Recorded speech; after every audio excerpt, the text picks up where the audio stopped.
right, markets are opening and reacting to new economic data after the July Producer Price Index was released earlier this morning. Those PPI numbers are showing wholesale prices had a slight increase in July compared to June, raising 0.1% overall from June. That's still up 2.2% from July of 2023. The CBS News contributor Javier E is joining us now to break down what this report means. Javier, always good to see you. So it's like a slight increase. Is that kind of keeping in line with what we've already been kind of seeing? How do you kind of digest this report?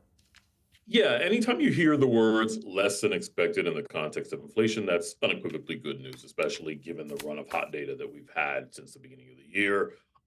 July's price data kind of told us more or less what we wanted to hear and what we've certainly come to expect, that price pressures in the economy are moderating, combined with a labor market that is decisively less hot than it used to be. All of this is coming together and, moving decisively in the direction that the Fed wants. And it really does put a September rate cut in play.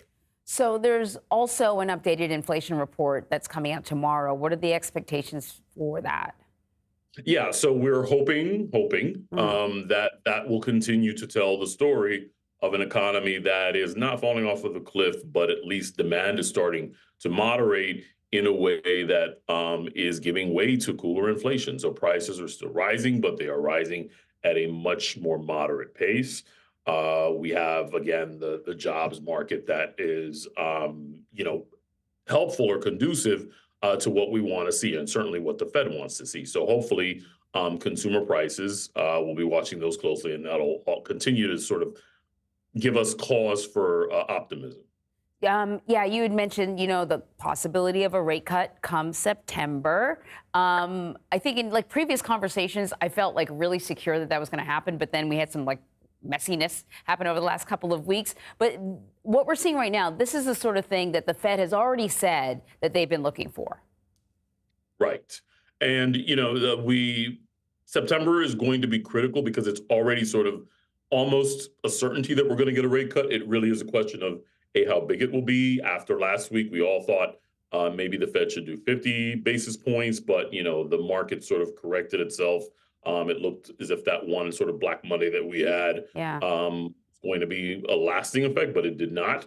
But September's language will be critical. What the markets are going to be looking for, more or less, is an indication that the Fed sort of sees the balance of risks tilting in the favor or in the direction of weakness in the labor market. So the Fed has two mandates, right? It's got price stability / inflation, and it also has a mandate for full employment. So what the markets will be looking for and parsing the language carefully is this the start of a sustained rate easing campaign? And does the Fed, or are they starting to feel a little bit disquieted about what's happening in the labor market enough to kind of move aggressively? So the last time you and I spoke, which was a little while ago because I went on vacation, the markets around the world were freaking out because we had some, less than desirable unemployment and jobs numbers, and then the stock market in Japan went off a cliff.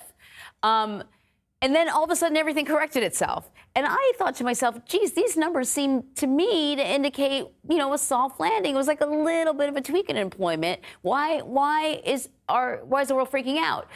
But I also wonder if, there's such a sort of heightened sensitivity to what happens here that if we get another bad, report, we're going to see that same kind of volatility happen sort of around the world again.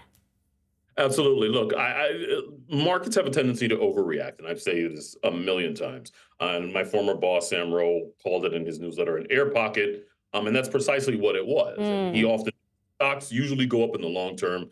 Last week's volatility, it was Black Monday. We were talking about emergency rate hikes. The world was sort of ending, but it sort of underscores something that's really important to, if you're in this business and you're watching it for a long time, the need to not overreact to short-term volatility.